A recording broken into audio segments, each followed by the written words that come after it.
చాలా స్ట్రిక్ట్ అయిపోయింది.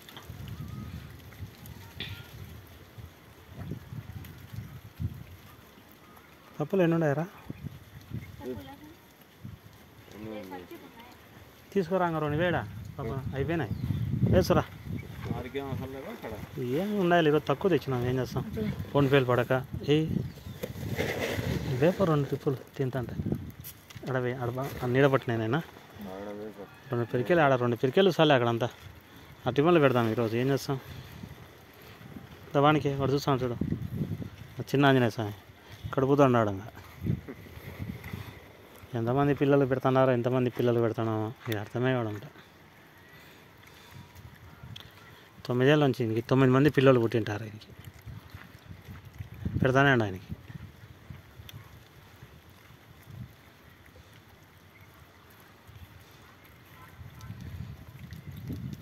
ఇప్పుడు కరింగల కోసే సాల్ జమ్మని కూర్చుంటాడు నింద పిల్లలు. ఏం చేయాలంగా టైం కుదరడం లేదని తేలాగిపోయినాక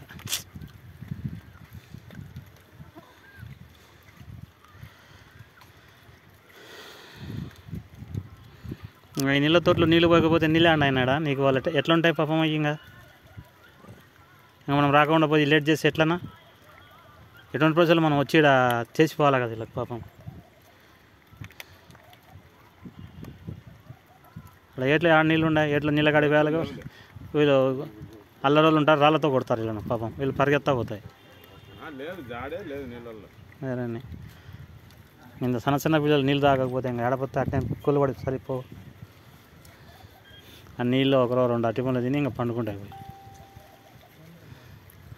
నేను అందుకే అంత దూరం నుంచి వచ్చేది ఇన్ని ఏళ్ళ నుంచి. అది పుణ్యమో పాపం నేను పట్టించుకోవడంలే, చేయడమే అది పుణ్యం. కానీ ఎవరు చెప్పలేయా, నేను చేస్తానండి అంతగా. నేనే ఇంకా సహాయం అర్థించినా తీసుకొని వస్తాడా వేస్తాడా.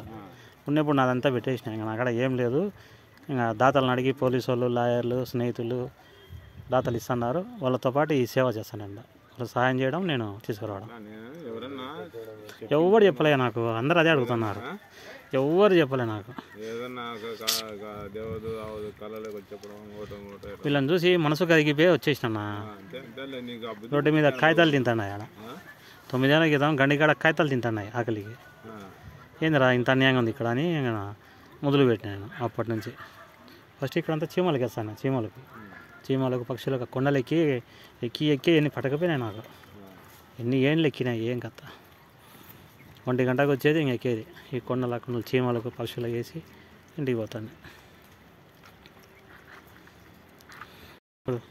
ఇప్పుడు మా వాళ్ళు నీళ్ళు పోసినందుకు